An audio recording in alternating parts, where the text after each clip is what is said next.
On February 26, 2022, the reality of war looked exactly like the conflicts of the past: steel, snow, and borders shattered by ground combat.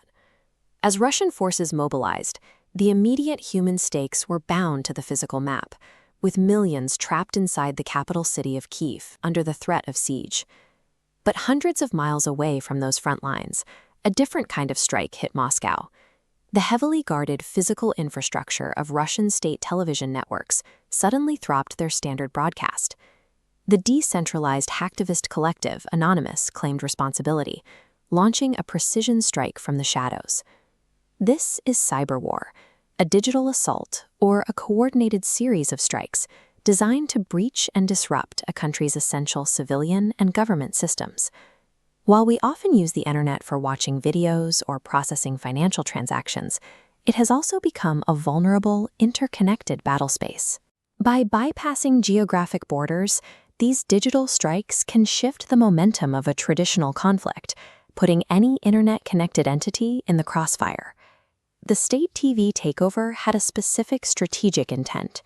The attackers wanted to halt the Kremlin-backed narrative and force Russian networks to broadcast the actual damage to human life happening in Ukraine.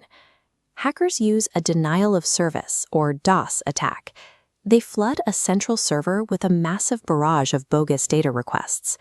This fake traffic consumes all resources, forcefully prohibiting actual users and military personnel from accessing the network. Breaking the technology is only half the objective. Sabotage serves as a tool for psychological warfare, directly targeting the emotions and thoughts of a population. In a modern conflict, crippling a nation's digital communication infrastructure achieves a level of psychological dominance equal to holding physical territory. Anonymous expanded their operation into a massive data heist, breaching databases to expose the personal information of 120,000 Russian troops. Then came the economic strike. Hackers infiltrated the Russian central bank and extracted 35,000 sensitive financial files from a fortified sovereign institution. This level of cyber espionage requires specific tactics to extract sensitive data. Attackers compromise vulnerable systems using botnets, deploy targeted spear phishing emails, or exploit disgruntled insiders. Nation-states utilize these exact espionage tactics against corporate networks, like the June 2021 breach of Verizon systems by Chinese hackers to secure long-term remote access.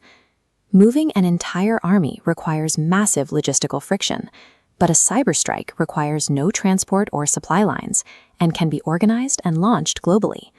The danger is not confined to screens. In 2010, the Stuxnet computer worm breached an Iranian nuclear facility, proving that digital code can trigger the physical destruction of energy-producing sites.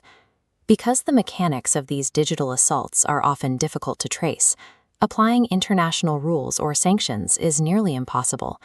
The internet remains a lawless frontline. Cyber warfare acts as an asymmetric weapon that neutralizes the geographic and financial advantages that historically protected military superpowers.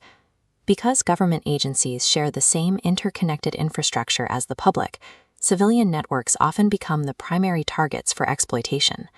Everyday behaviors can become liabilities. Divulging private details on social media platforms provides hostile actors with the specific information they need to infiltrate larger national defenses.